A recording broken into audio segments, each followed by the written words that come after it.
All right. Hello, everyone. Welcome to another day of MDE 54.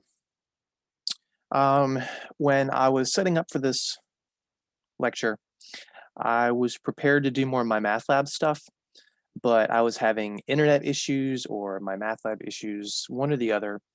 So I went a different route with it.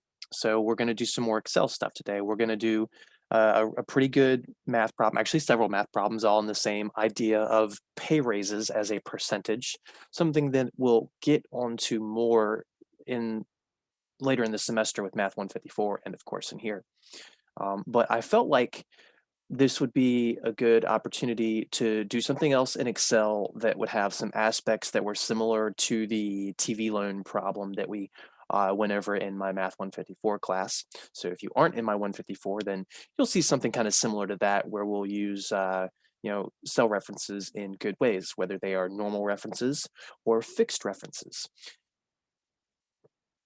So again, we're going to go over some pay raise problems. We're going to compare different starting salaries. We're going to compare different pay raises over different amounts of time and just see if we can make some analysis out of this as well as learn to appreciate Excel just a little more. So again, I'll be in the chat in a few minutes if you have any questions as we're going along. But besides that, here we go. And we're going to do a little bit of finance. I do a lot more of this later in the semester, but there's nothing wrong with introducing it now. We've already really introduced the main way things are done in Excel with this kind of finance when we were doing the $1,000 TV loan, how we had to have an original balance for the month, an interest for the month, the ending balance for the month, and then just keep looping through. So, example, we got Bob. Bob makes $25,000. The day he starts his new job as a MyMathLab repair person. We'll make that a little silly joke just to go with the time. So Bob is making $25,000 per year. Let's be more specific and say per year. Generally, when you say someone's salary is a flat dollar amount, that's usually stating an annual salary. If I had said something like $8 or $14 or $10, that probably would have been a per hour situation. Now, of course, these are blanket statements that are usually true, exceptions to every case, but I want to be explicit. Bob makes $25,000 a year the day he starts his new job as a MyMathLab repair person. And maybe that low salary is why they're stagnating on the repairs. Obviously, all jokes. We love MyMathLab. We couldn't do any of this without them. So hopefully they can take a light joke or two. But the MyMathLab people, the MyMathLab crew, will give Bob a 3% raise every year, no matter what. Don't we wish it was true? General. As a state employee, I can tell you we don't even come close to that in terms of the percentage or the every year aspect, but again, not the point. Just that, hey, it's nice when you can find a job that guarantees a raise every year, but do not expect that for most jobs. 2%, getting a 2% raise isn't even really a raise at the end of the day because that's the average inflation rate. That just makes sure you can still continue to buy the same things you've been buying if you're buying inflation adjusted goods, which we'll get into that in a later chapter. Because not all prices inflate equally. For example, computers have actually gone down in price over time. It's much easier to buy a computer now in 2020 versus in 1995, where a desktop would cost you $2,000.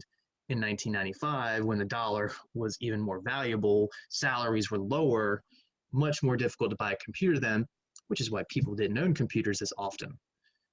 All right, so how much money Bob make the year 2035, assuming his first day was January 1st, 2020. Bob didn't even know what he was getting himself into. This is pre-COVID-19 hitting American shores. So we want to know how much money will Bob make in the year, so per year, an annual salary in the year 2035, assuming his first day was January 1st, 2020. So did I close it? I certainly did. Give me 2 seconds. More than 2 seconds, probably. There's the template.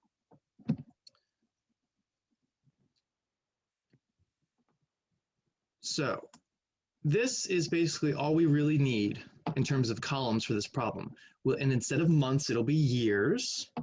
We'll have a column for the beginning balance. We'll have a column for the interest, which instead of calling it interest, we'll call it raise. And then the new balance will be his new salary at the end of the year. But we're just going with this same 4 basic things. We'll have a column for the time, which will be in years this time for this problem. We'll have a column for his beginning salary, a column for how much he's going to get as a raise, and then a column for his ending salary. Now, we can label things to the side if we like and use cell references, which we will. We could be a little more stubborn and put the percentages and numbers just directly in here. But again, let's try and set something like this up. And let's do this completely on the fly, so I'm not going to use a template. Zoom in just a little bit. So we'll have the first column be month, year.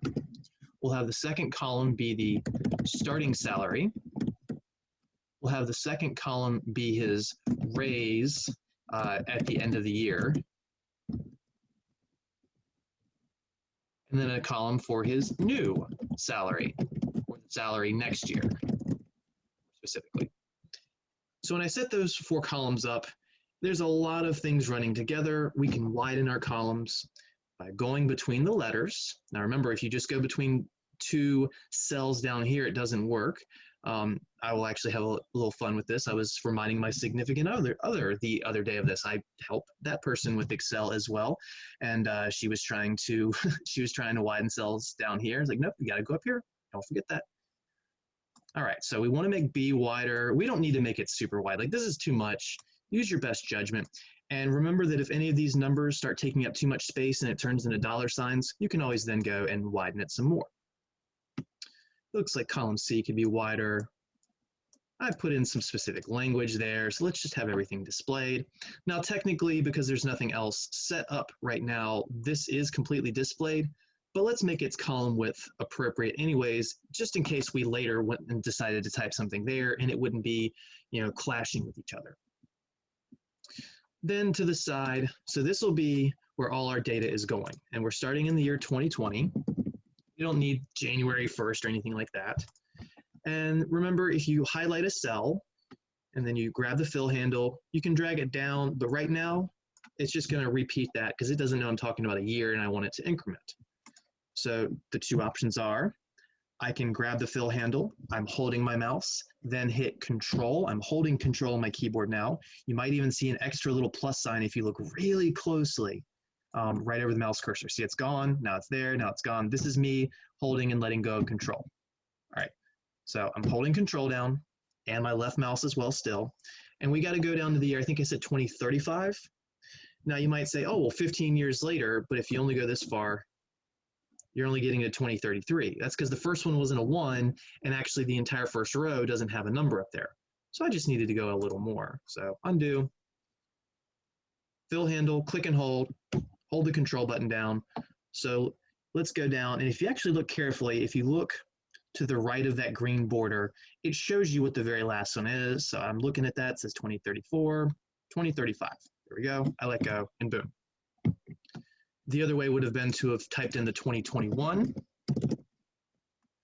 highlight both of these cells. Now Excel will figure out the pattern on its own without you hitting Control, fill handle, click and hold, drag down, and again, you can see there's the 2035, let go. Let me confirm that that's what I said. Yes, 2035. Okay, so starting salary. I could type the $25,000 here if I wanted, but I want my beginning information to the side somewhere. So let's say hiring salary, go here. Then we'll get his raise rate. And that should be the only 2 things we need. We're not going to need to convert this to a monthly amount. This is not a loan. This is something we're only getting the raise every year. When you get a car loan, that's monthly. When you get a home loan, that's monthly. When you pay your credit card, that's monthly.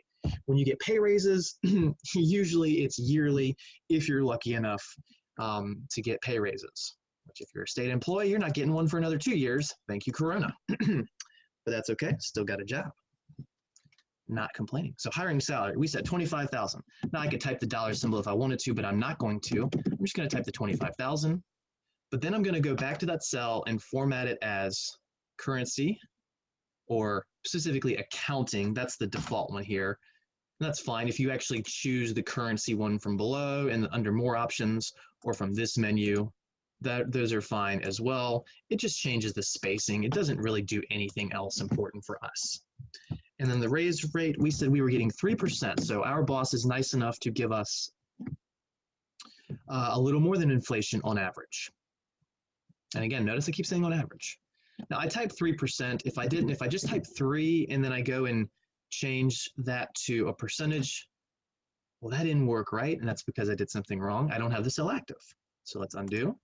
Let's make the cell active, and spoiler, something's still going to be wrong. When I click percent, it's going to go 300%, and our boss is not giving us a 300% raise unless you just completely reinvented the company and brought us from losing $7 million a year to making $100 billion a year.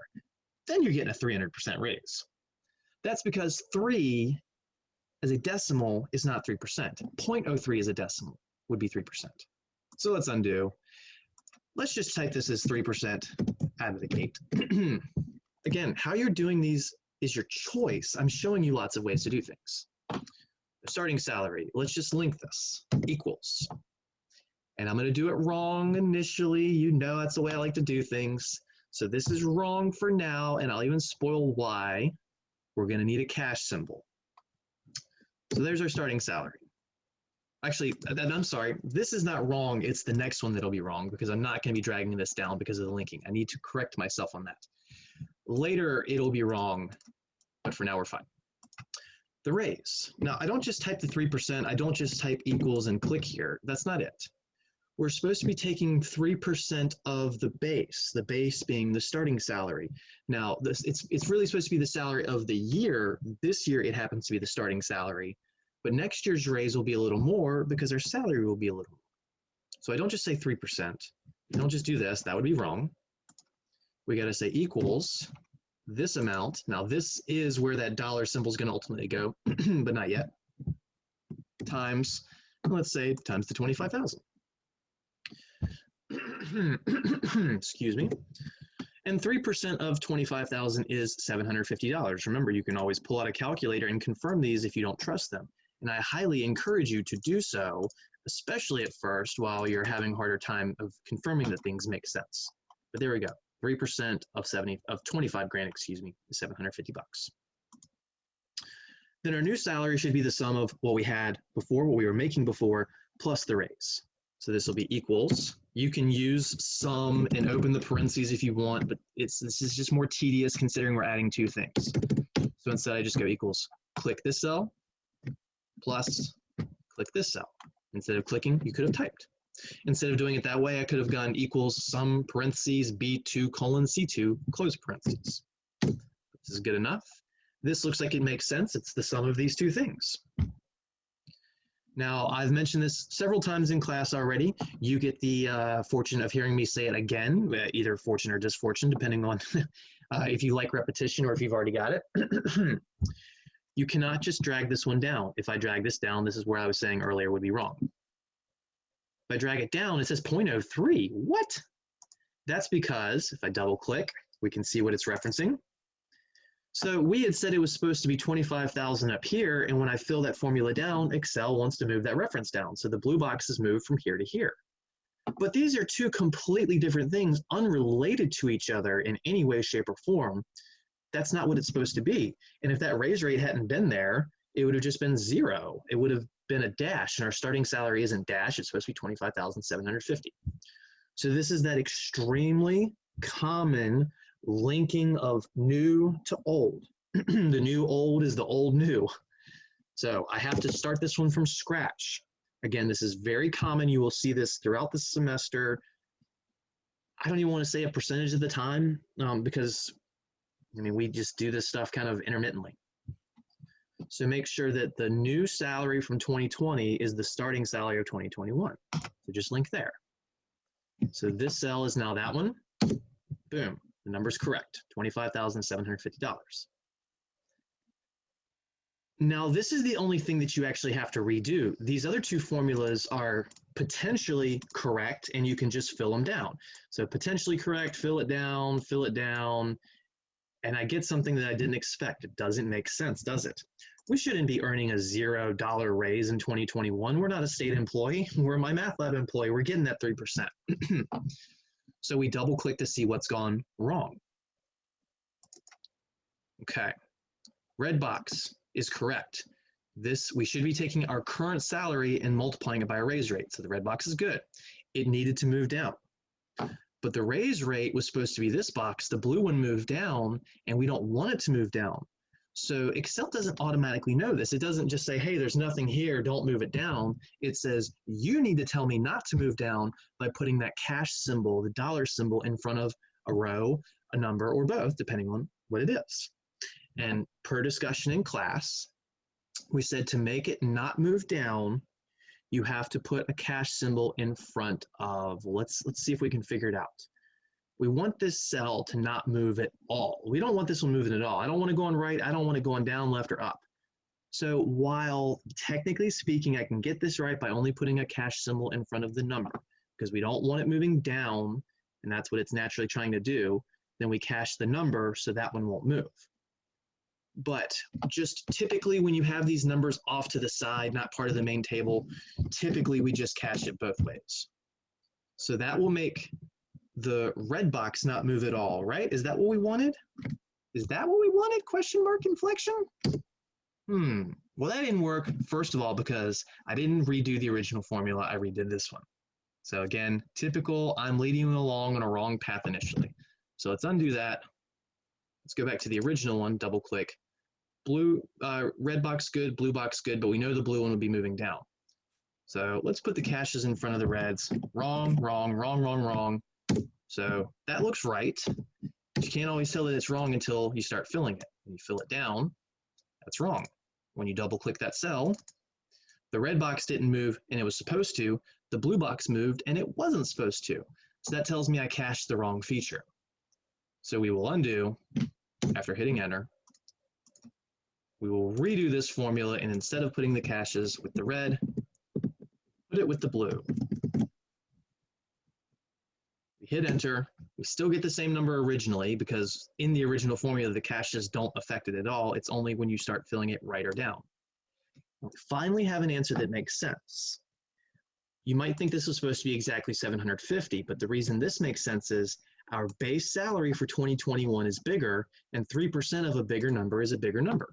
If you don't trust that, pull out the calculator. So $25,750 times the 0.03. And there we can see our raise is $772.50 as it should be. So it makes sense. Our new salary is adding these two numbers. I think it's pretty easy to tell that it looks pretty good. If you don't trust it, once again, and this will be the only time I confirm a sum, 25,750 plus 772.50. Technically don't need to type the 0 there, but happy to. 26,522.5, it is perfect. Sweet. So with this stuff involving percents, either raises or interest rates on savings accounts or boat loans or home loans or car loans or anything, it takes 2 completed rows to be able to highlight everything and just go ahead and fill down completely. I don't want to see that yet. Again, the first row is necessary to establish everything.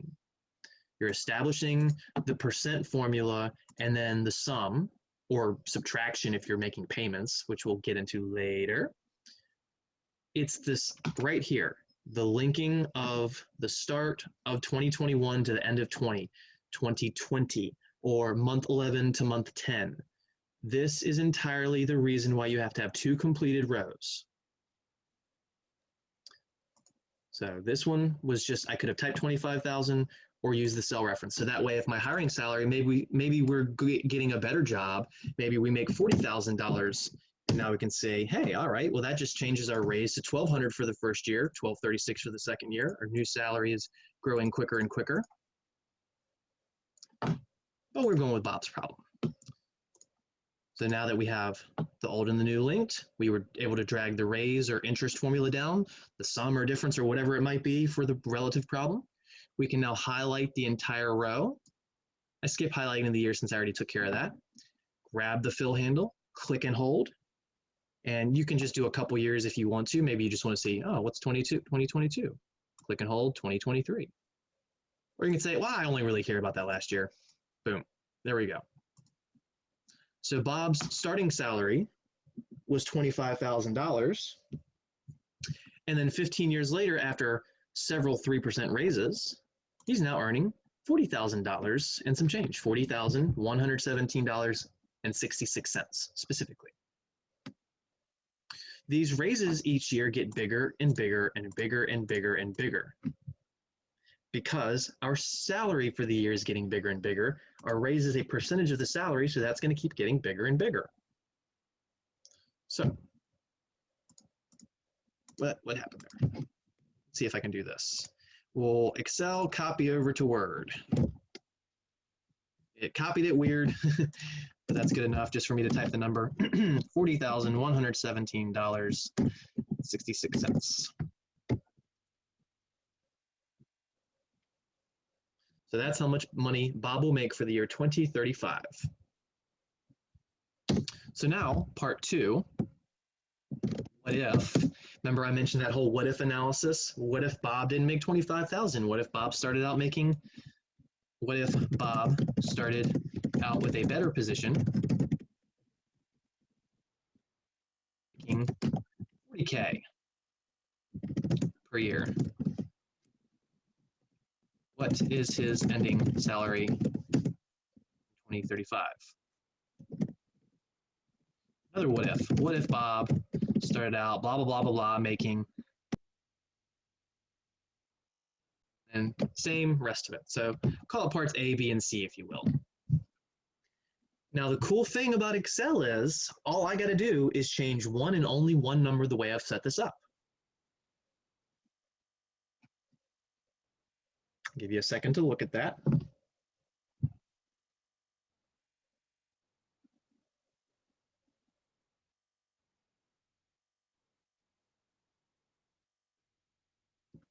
Okay, so 40,000 and 60,000. Excel, here we go. So I'm not going to change it here. I could go ahead and put the equals 40,000 if I wanted to, but then what I'll end up having to do is change some other things later potentially. If you've already got this set up to the side, why not just go ahead and change the 25,000 here, 40,000.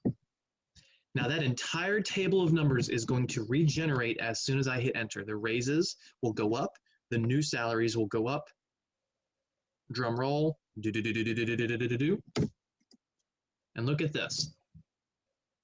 Now Bob's ending salary is $64,188.26. $64,188.26. I'm just going to leave it looking a little silly so I don't have to retype everything. Okay, well, what if Bob made 60 grand? What would his ending salary in 2035 be? Now, what some people might say, okay, well, he made an extra roughly 15 grand here, going from one to the other. He made like an extra 24 grand here. Maybe they'll try and figure out the pattern that way. Maybe you can, maybe you can't. I'm not saying which is true for now, but what we can do is the same thing we just did. Change one single number in Excel. So instead of the hiring salary being 40 grand, in fact, all I got to do is just, I don't even have to change the whole thing. I can just backspace the 4, change it to a 6, and drum roll. We hit enter. Boom. Now we're almost making 6 figures in 2035. This is a $36,000 difference. So what some people mistakenly might think is, all right, well, if it's a $15,000 35 and ending at 40, then that raise, that dollar amount is going to be the same, but it's not. You make an extra $24,000 roughly, I'm rounding to the nearest thousands. If you start at 40 grand, you make an extra 36 grand if you start at 60 grand. So your base starting salary plays a very important role in how much money you're going to make down the line. Because if you have a job or a career where all they're doing is giving you 2% raises every year, if you start at 40,000 and your buddy starts at 50,000 for whatever reason, whether it's fair or not, okay, there's a $10,000 difference now, but 15 years from now, it's going to be a bigger gap because of that base salary. And there's a lot of career advice people will give, and they'll say, you know, you shouldn't stay in the same job for more than 3 or 4 years because your salary stagnates. You get better raises by getting competitive offers and going somewhere else. And, you know, while that's probably true for most fields, it might not be how you want to approach. You might just be someone who wants to have one job and work there for 30 or 40 years because you really enjoy it. Salary isn't everything. And those are the decisions you make. But when you get into a real career where you think you're going to be in this game for 10, 15, 20, 30, 40 years, that is something to consider. You know, how long you're going to stay at one place, especially if your job is not offering competitive raises, especially if there is inequality in starting salaries between two people. And I don't mean someone who's 25 and has been there for a year versus someone who's 50 or 58 and been there for 30 years. That's different. That person who's 50, 60, however old, they're probably going to be making more money than you because they've had time to acquire all these raises if they have a job where they get those raises. So yeah, this is a really cool example that I usually don't have too much time to do in QR. So I'm happy to have been able to bring this to the table because not only is it very, very tangible for us, we can also just use basically the exact same Excel format we were doing for that TV loan problem.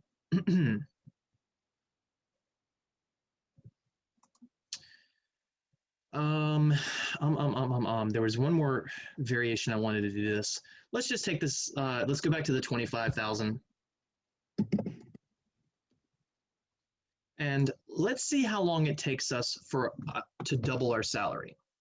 So question 2, with the previous example in mind, how long does it take to double, how long roughly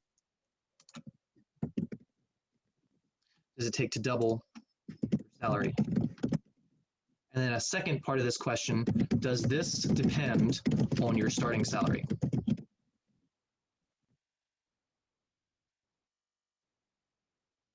How long will it take you to double your salary? And we'll run through this with the 25,000, the 40,000, and the 60,000 result inputs, that is. And we'll see if one of them's like 25 years, the other's 22 years, and one of them's 49 years. Let's see if it depends on the starting salary. So double, that means if we start at 25, we're looking to make 50. So in 2035, we're only at 40,000, that's not doubled. And let's actually hit the 50,000 number. So if we get a year where it's like $49,999.99, we're not going to say it's been hit. We need to see 50,000. It's likely to be more than $50,000 that year, but again, let's see when we actually hit it. So I'm going to highlight all 4 of these cells because we need to extend the years as well. And generally when you do this, I won't need to use the control. I won't need to highlight multiple years. This should work because it sees the other information and figures out that you're doing this year by year thing. Excel is kind of smart, but sometimes not smart enough. It just depends on what you give it. Now, how far do I need to go down? I don't know. Let's try 1 year. I'm going to have 41,000. Well, our interests are gaining at about $1,000 each. So I probably need to go another 8 or 9 years. Spoilers, that would be too much. But if you just keep doing it one at a time, this could get tedious. Maybe you even go, whoops, I clicked something I didn't mean to. Maybe you even go too far. Maybe I just go, oh, let me do this for 50 of these. We're definitely too far. We've now multiplied our salary by 4 times. So let's undo. We got it highlighted. Grab the fill handle.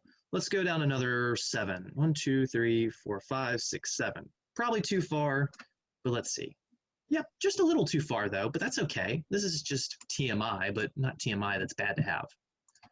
This is where we finally hit 50 grand in 2043. Now, I didn't ask him what year Bob would have his doubled salary. I said, how long would it take? How many years would it take? So if we started in 2020 and we're ending in 2043, that means it would take 23 years to double. And that's at the $25,000 salary starting out. Oops, there we go. So that's when we started at 25 grand. It took 23 years. Let's now change the starting salary to the 40,000, and let's see if this is a cause and effect relationship or if it doesn't matter. Hiring salary is now 40 grand. I'm not going to delete anything over here because if it is correct, then we'll already have as many rows as we need or as many columns as we need. Rows, rows, rows. All right, so we can see that in 2035, we still have that $64,188.26. And we're trying to hit 80,000 as our magic number. Now, we don't actually hit 80,000 exactly, which is very typical, but we do hit 81,000, which means we have finally doubled our salary. And look at this, it's in the year 2043. So that's kind of interesting, pun intended, that we double our salary the exact same time. Maybe you're thinking, all right, well, if we start with 60,000, it might be the exact same. Maybe, maybe not. Let's see. So there's our 60,000 salary. Our 2035 year is good, the same as it was last time, 96 and some change. And look at this. 60,000 doubled is 120,000, and 2043 is the exact same year we get double our salary. So does it depend on the starting salary? No, it doesn't. So it's not just at $25,000, it's at all starting salaries.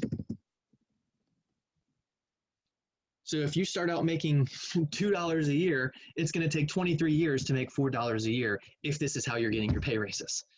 That sounds awful and really doesn't exist. If you're making $10,000 a year, it's going to take you 23 years to double at 3% raises. If you're making $50,000 a year, it's going to take you 23 years to double if you're getting 3% raises. If you're making $1 million a year, it's going to take you 23 years to double your salary at 3% raises.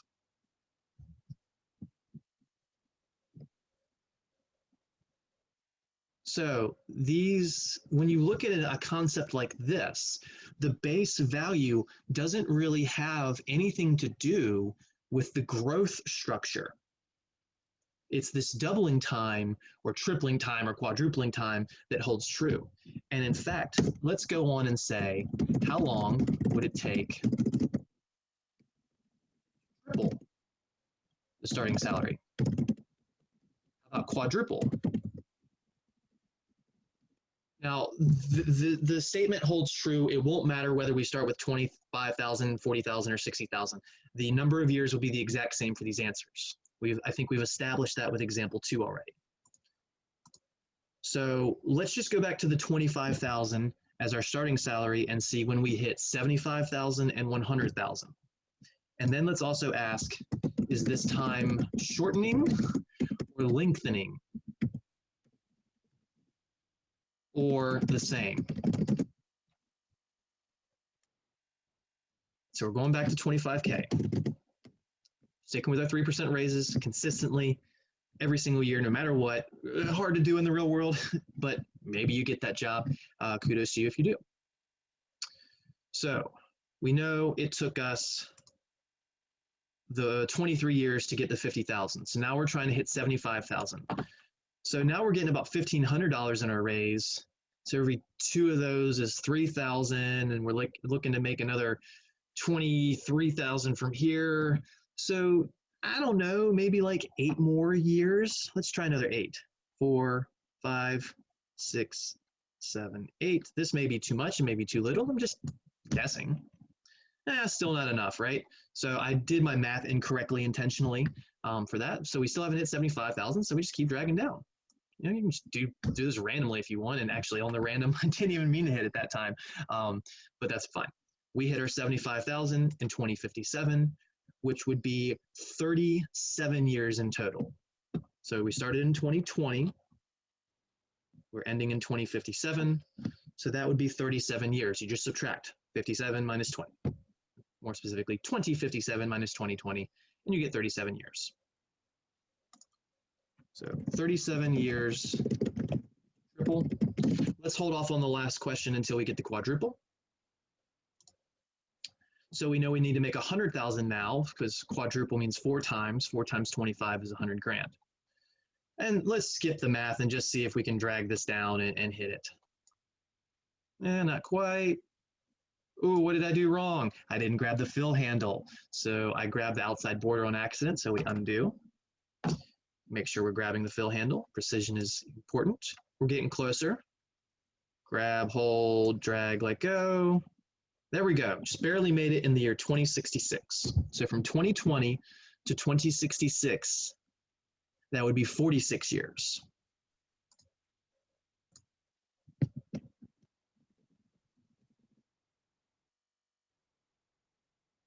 So it took 23 years to double our starting salary. Then it took 37 years to triple our starting salary. Then it took 46 years to quadruple our starting salary. Again, all of those are in reference of the 25,000. And it wouldn't have mattered if it had been 40 as the starting or 60 as the starting or any dollar amount. It's just the same for all examples. So is this time shortening, the same, or lengthening? Well, if it was the same, that means it would have been another 23 years to triple, meaning 46 years in total, and then another 23 years to quadruple, meaning 69 years worth of employment, which nobody needs to do, I hope. So this time is definitely shortening. It's actually shortening more and more as time goes on.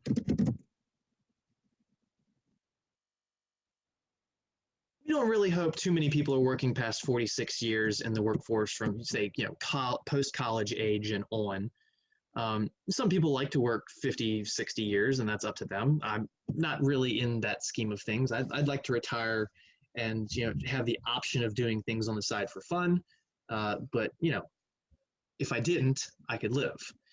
I love teaching. I love doing stuff like this. I hope to be able to do things like this for free one day.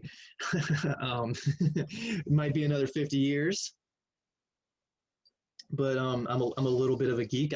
When I'm with friends and family, I would say I'm talking about stuff like this 10, 20% of the time. I love it. So, 1 year, I'll do it for free, but not while I still got to scrap and earn. Let's see how this effect would go on if someone did continue to work, though. So this is year 46. Highlight them all. Let's see when we'll make 125 grand. Still not quite. Still not quite. Almost there. Maybe one more year. There we go. So now we've quintupled. That means 5 times as much in 2074, which would be 54 years. So only another 8 more years to make your starting salary on top of what you have. So in other words, to your starting salary of 25,000, you get another one of those 23 years later. You get another one of those in another 14 years. Then you get another one of those in 9 years. Then you get another one of those in 8 years. So the time for you to make another 25 grand keeps shortening and shortening and shortening. And if you worked for 200 years, eventually you'd just be making that extra 25 grand every year, maybe even quicker than that. What's important about this concept right here? It means that the closer you are to retirement, the bigger your pay raises are, the higher your raise feels relative to when you started out. What it's also important of is the idea of compound interest for retirement planning. This idea of you gaining more and more money over time directly correlates with your retirement planning. A lot of people thinking, oh, hey, someone told me I can just put $100 a month away and eventually I can retire and be a millionaire. And that's roughly what I'm going to tell you in my Math 154 class, but in a more fun way if I haven't already mentioned it. We will do the math in Excel eventually. But you go $100 a month, that's $1,200 a year. That's not a lot of money. If I work for 30 or 40 or 50 years, that $1,200 times 30 or 40, 50 years, that's not even 100 grand. How are you making me a millionaire? Interest. So you put this money into accounts that earn 7, 8, 9% interest, hopefully. And when we talk about investments like that, they're not guaranteed rates and they change every day for various reasons because there's stocks and things like that. Stocks, bonds, all sorts of other things, whatever, not the point of the problem. But yeah, your first 10 years, maybe you only make a couple grand in interest, but you get this snowball effect because of the more interest, then you'll get more interest on top of that. And you could also say, all right, well, I'm putting $100 a month away when I'm 22. When I'm 62, I can probably afford more than $100 a month because I've been getting these 3% pay raises. I should probably adjust my deposits to inflation or to my raises. So now instead of putting $100 a month away, maybe you're putting $229 a month away. So you get this snowballing effect where, yeah, it just doesn't seem like that much at first. Yeah, this is okay. This is fine. I'm making good money now 23 years later. But then all of a sudden it just takes off eventually. And it's this rate right here that has a drastic effect on that. So this rate, what if our boss was giving us a 4% raise every year instead? How would that affect these doubling times and how much we'd make the 15 years later? So let's just go from 3% to 4%. We're just kind of having fun here. So now our raise is now $1,000. We just made an extra $250 that first year. And then that raise is going to keep getting more and more raise-like, more and more money, more money, more money, more money, more problems around here. No, sorry, it's a joke. So in 2035, now we're making almost 47 grand instead of the closer to 40 grand. The doubling time of, we're starting at 25, so we need to hit 50, is now in 2037. It's only 17 years later instead of 23 years later. We just shaved 6 years off the doubling time by making a 1% increase in some way. Now, was that an option we had to choose? It just depends on our career. Maybe you find a job that can guarantee this 4% every year. I certainly find that hard to find personally, but those jobs do exist. Medical field, there are earners. Politicians, there are earners.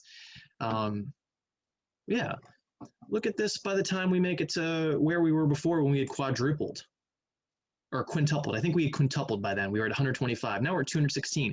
We are now making more than 8 times our base salary 54 years later. Now, if you're only going to work what was the original quadrupling? Let's go to the quadrupling. Time. Getting there. Okay.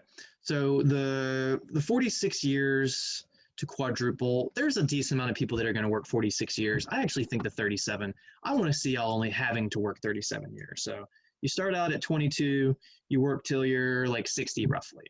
If you want to say at 66, if you start out at 22, that puts you at 68.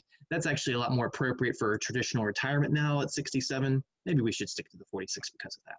But I'd still love to see y'all all retiring at 37, or at least having the option. And you can stay in the workforce and continue to make a load of money and let your investments continue to grow. All right, so we've quadrupled 46 years in. 46 years, that was year 2066. We're now at 157, which means we have sextupled, that's 6 times the base salary and then a little change. So we're making an extra 55, 56 grand on top of what it was before, just by making a slightly higher raise. So this number plays an absolutely critical role, especially in your investments. You can't necessarily control it as much here with your job unless you're specialized. But with your investments, you can by playing it more aggressive. If you go and invest in a bunch of bonds, you're getting 3 or 4% a year. And that's not going to be great for your retirement portfolio doing that the whole time. If you're playing it more aggressively and doing a mix of bonds and stocks, maybe you're getting 7 to 8% every year, which is the traditional average, as you'll hear me say in Math 154.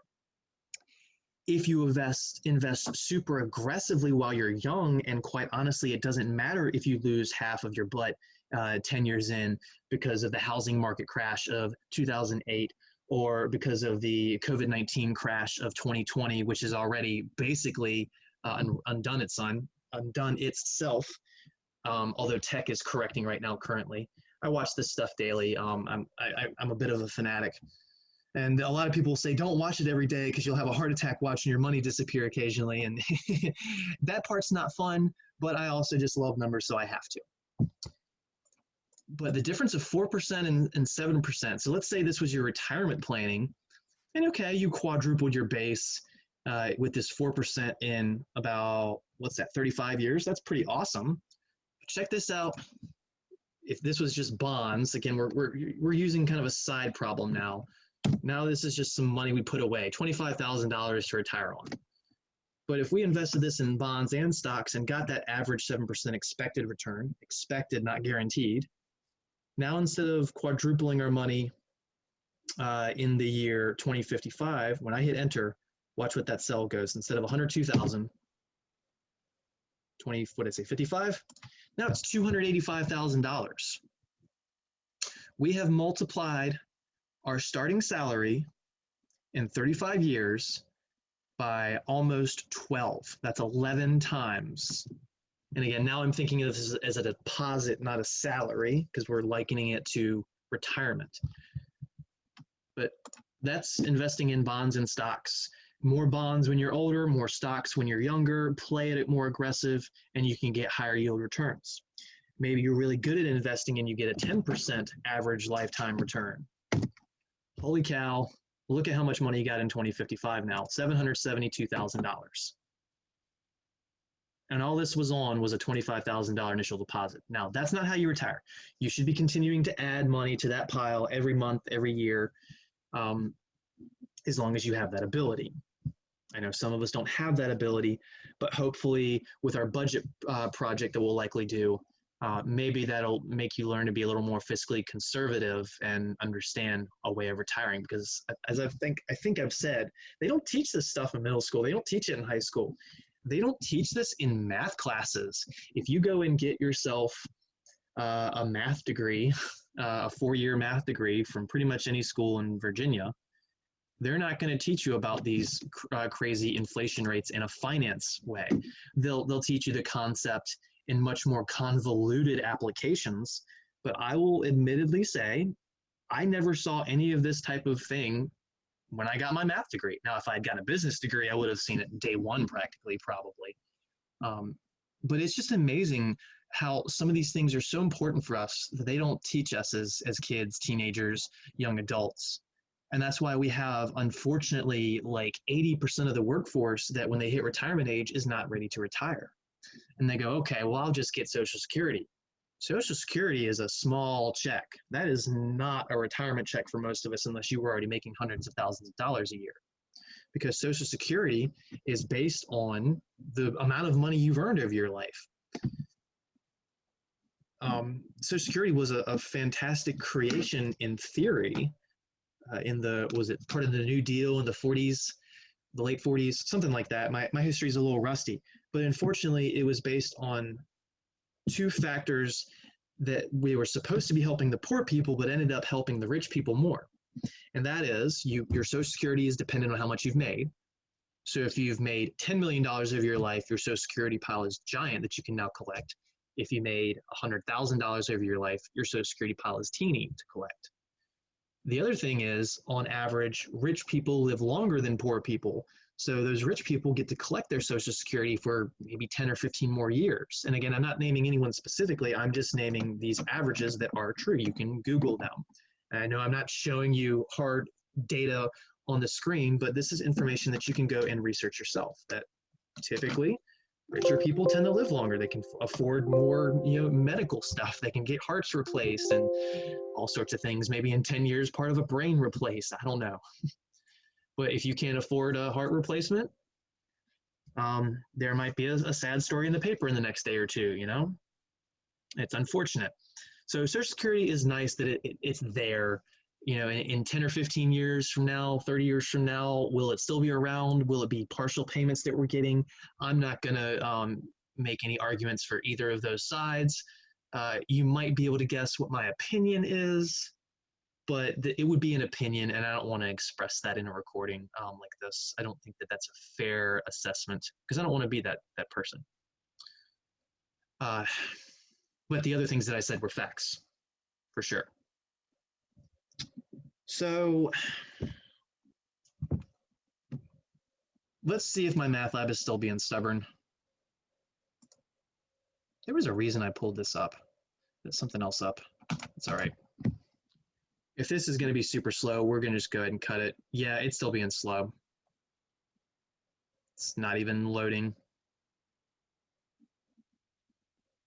Yeah, this is just going to be a nuisance. We'll answer this one question, and then I'm just going to say this is supposed to be homework anyways. You know, quote, homework that's not actually graded. It's your participation, your attendance that you're going to do some of, all if you really want to, but don't do none of it. None of it means you never attended class, because I'm now getting to the point where I'm only seeing 4 or 5 of my students show up every day, which is what we expected, and that's fine because you can watch the replays.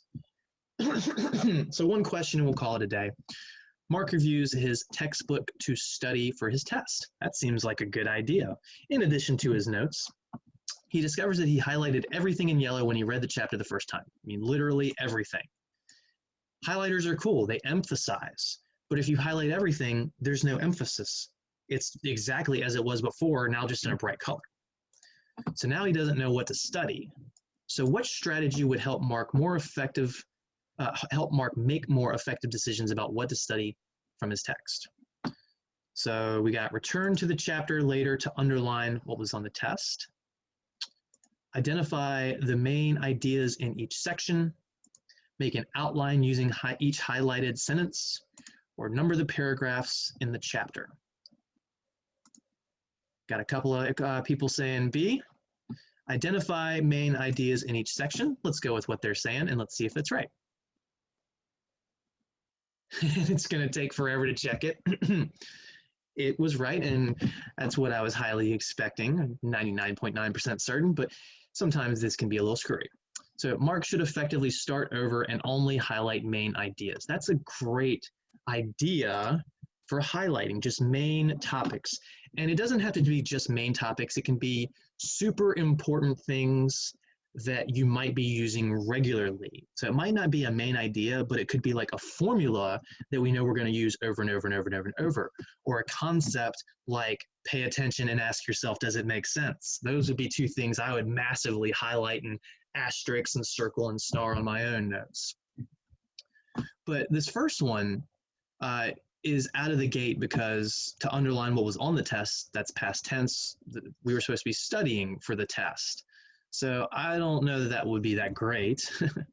Make an outline using each highlighted sentence. That could actually be a good idea, but it might not be enough, and that would be separate from your text. So C was definitely not going to be the answer. Number the paragraphs in the chapter. I really don't see any purpose of that in my opinion, but I won't say it's garbage because maybe your brain works really well with numbered paragraphs. There are some texts and documents and books that have lines or paragraphs numbered, and maybe you're just used to seeing that. So yeah, so. All right, so that's where we're going to call it today. So when we come back next time, we'll continue with some more of these My Math Lab questions, a mixture of the reading to learn style questions, as well as some other types of actual math questions. Besides that, per usual, email me if you have any questions. Please, please, please work hard and diligently on the 154 assignments. Make sure you stay on track of those, as well as getting some of these homeworks done as well, because remember, this is how we're counting attendance. I know I'm repeating myself, but I just want to make sure that's understood. It's not that you need to make 80s or 90s or 100s on them, but you have to do something to count as attendance. And I don't just mean 1 or 2 questions. You have to put in a true effort. All right, take care, everybody.